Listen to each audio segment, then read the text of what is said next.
what that regional plan of conservation development does is sort of stand as a framework for the municipal plans. But an individual town can deviate from that plan.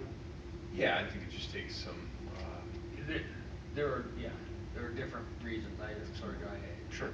Go ahead. This is the only practical application of it where it's a carrot and stick type thing is if the state is going to give a town money for an economic development project. They're not going to give you money if you're proposing to build an industrial park in a conservation area.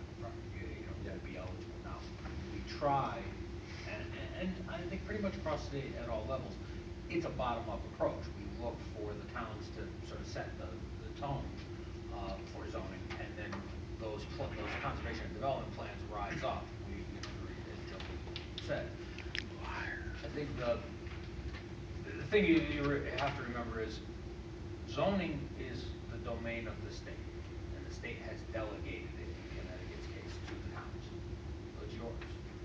No one can overrule it. What we do on a regional basis is really only advisory. We get our land use referral from an adjoining town within 500 feet. We can rant, rave, and stamp our feet and say it's an awful thing. We don't want those smokestacks built next to this residential area in an adjacent town. But, you know, it's only advisory. You don't even have to accept it at your town level. And the only real leverage that there is the carrot and stick. Usually when it has to do with state funds, there are other examples. There are aquifer protection areas in the state of Connecticut. The state is going to fight like heck if you try and allow placement of auto body shop, gas stations within an aquifer protection zone. They still can't stop you. I have this situation in one of my towns where they've allowed this type of commercial development, even though gas stations are by special permit everywhere in Connecticut. They've allowed these uses that traditionally existed in this commercial area that's at the end of the aquifer that runs from Roxbury down to Concord and Derby. Can't stop. Now, town control. I guess my last question would be the grants that would come through the COG, and I guess the RPO as well for now. What's the sources of those grants? Where do those come from, and is there carrots and sticks attached to those as well? I mean, we get all kinds. Yeah. We get private foundation grants, we money. get state grants, we get federal grants. Okay, so We get tons of them from every different direction. what else is there? We get all kinds of different grants. They come from many different directions we can look at. Our primary source of funding at this CMP COG is the federal transportation funds. You know, that funds our regional planning services, and that can spill over into land use planning. So the technical assistance we provide is largely funded through that. Does your staff look for other grants and other funding too, like Carl was saying that they do? Is that?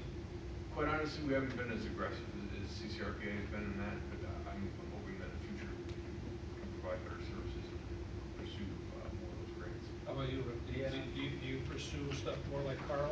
Yeah. And more so than just the MPO money? Yes. It's something we do on a regular basis with our towns, generally in conjunction with our towns, but private foundations are something we chase quite often. Because we run the brownfields operation in 24, 26 towns, we are in contact with a lot of other green development funders. So right now, I just received a grant from the Valley Community Foundation. 3 foundations participated in it, looking at a Connecticut land bank concept. The point of the land bank is to create a mechanism that towns can use when you're in a position where you really want to take a delinquent property or a contaminated property, but you don't really want to take title to it. So we're trying to set up this development land bank that can take title for the town, take it through the process of getting it assessed and cleaned up, and then getting it back into restoring it for economic development or open space purposes in the towns. So it's another vehicle to do it, but we went and we got that those kinds of private foundations. Funders are funny. Lots of private funders won't fund an individual municipal government. They take the view that they're not there to fund what government is no longer funding.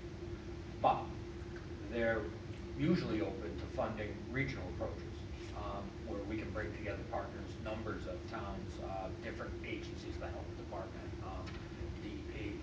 anybody who might be involved in a certain effort. When you can show that group and that buy-in from a cross-section of people, foundations tend to be more willing to participate. I need your card before you go. I got some projects for you.